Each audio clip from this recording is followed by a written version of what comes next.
حضرت شقیق بلخی کو آج زمانہ جانتا ہے۔ میں آپ کو ان کا ایک واقعہ سناتا ہوا چلتا ہوں۔ ایک مرتبہ کا واقعہ ہے کہ حضرت شقیق بلخی حج کو جانے کی تیاریاں کر رہے تھے۔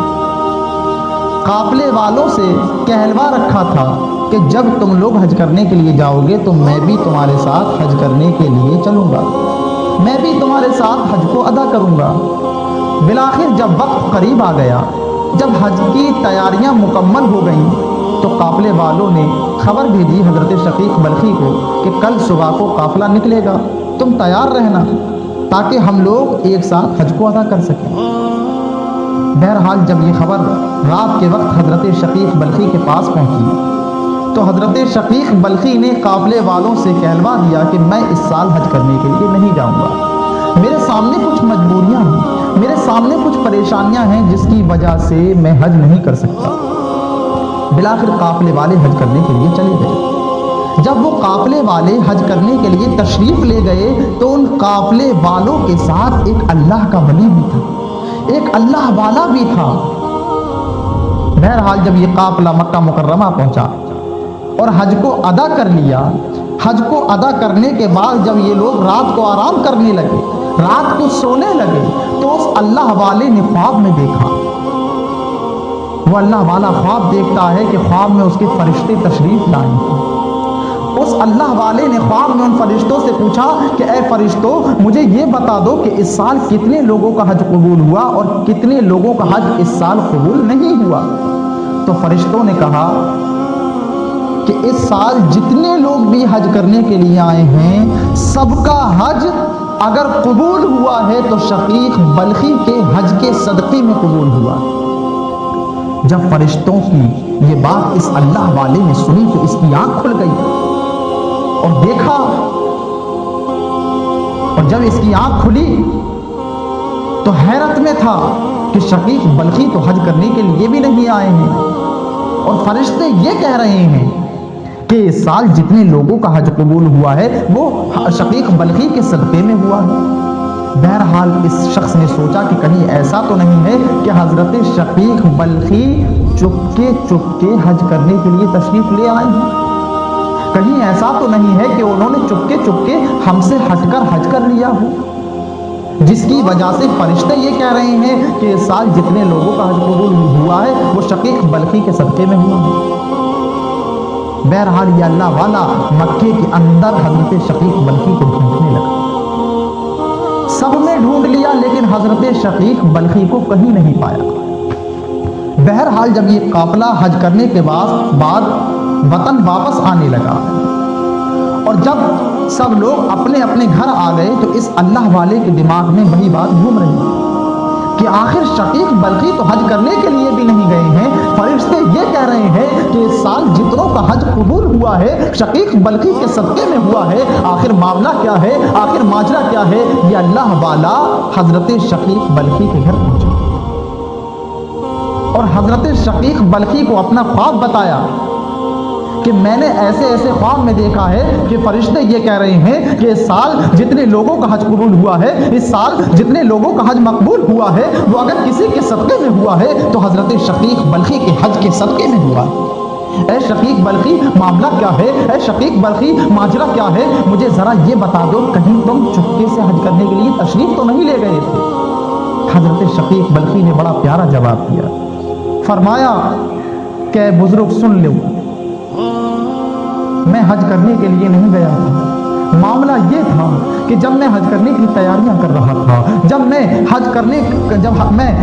کی تیاریاں کر رہا تھا، جب میری تیاری مکمل ہو گئی، ایک رات باقی رہ گئی، صبح قافلے کو روانہ ہونا تھا، تو میں شام کے وقت جب اپنے گھر کے ارد گرد گھوم رہا تھا تو میں نے دیکھا کہ ایک مرا ہوا جانور پڑا ہوا ہے، ایک عورت اس جانور کے پاس آتی ہے اور اس کا گوشت لیتی ہے اور تھیلی کے اندر رکھ کر اپنے گھر واپس لے جاتی ہے۔ میں نے جب یہ معاملہ دیکھا کہ یہ عورت ایک مرے ہوئے جانور کا گوشت لے کر جا رہی ہے، آخر معاملہ کیا ہے، میں اس عورت کے پیچھے لگ گیا، میں اس کے پیچھے چلتے چلتے اس کے گھر پہنچ گیا۔ کیا دیکھتا ہوں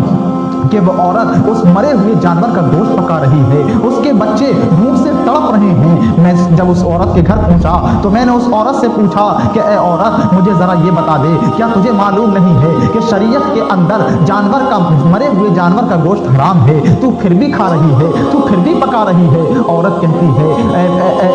اے شقیق بلخی میری بات کو سن لو، معاملہ دراصل یہ ہے کہ کہ میں 3 دن سے دیکھ رہی ہوں کہ میرے بچے بھوک سے تڑپ رہے ہیں، میرے بچے بھوک سے تلملا رہے ہیں۔ اے بایزید بستامی میں مرا ہوا جانور دیکھوں یا ان بچوں کی بھوک دیکھوں؟ حضرت بایزید بستامی نے جب یہ بات سنی تو دل پر ایک چوٹ لگی، صدمہ ہوا،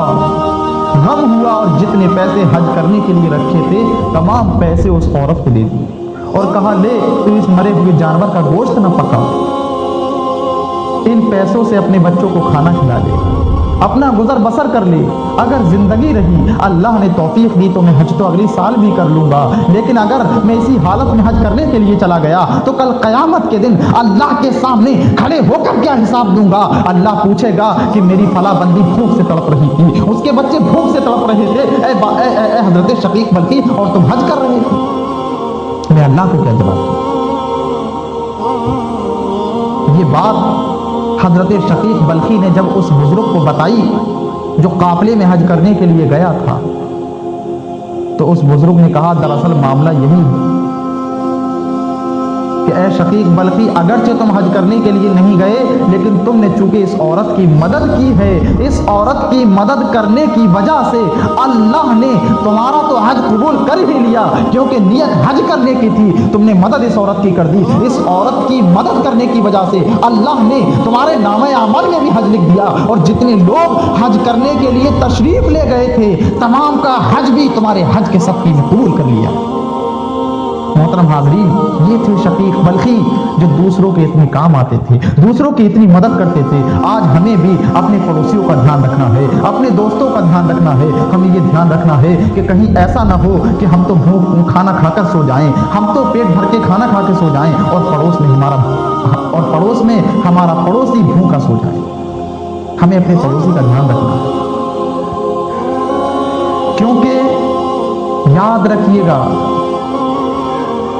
کل قیامت کے دن کتنے لوگ ایسے ہوں گے کہ پڑوسی ان کا دامن پکڑ کر ان کو جنت میں جانے سے روک دیں، بار الہ سے عرض کریں گے اے مالک و مولا، یہ وہ شخص تھا کہ جو میرے پڑوس میں رہتا تھا، میں فلاں رات بھوکا تھا، اس نے میری پوچھ تاچھ نہیں کی، مجھے کھانا نہیں کھلایا تھا، مجھے تکلیف پہنچائی تھی، میری غیبت کیا کرتا تھا، میری چغلی کیا کرتا تھا، مجھے ناجائز ستایا کرتا تھا۔ یہ تمام باتیں پڑوسی اللہ سے شکایت کریں گے، جس کی وجہ سے کل قیامت کے دن نہ جانے کتنے جنتیوں کو پڑوسی جنت میں جانے سے روک دیں گے۔ اس لیے ہمیں اپنے پڑوسی کا بھی دھیان رکھنا چاہیے، اور ہمیں اپنے معاشرے میں نظر رکھنا چاہیے کہ کوئی بھائی بھی ہمارا ایسا نہ رہے کہ ہم کھانا کھا کر سو جائیں اور وہ پریشان حال ہو، وہ مصیبت میں ہو۔ ہمیں ہمیشہ دوسروں کی مصیبت میں کام آنا چاہیے۔ اللہ رب العزت سے دعا ہے کہ اللہ رب العزت ہم سب کو خدمت خلق کرنے کی توفیق عطا فرمائے، بزرگوں کے نقش قدم پر چلنے کی توفیق عطا فرمائے۔ وما علینا الا البلاغ۔ السلام علیکم ورحمۃ اللہ تعالی وبرکاتہ۔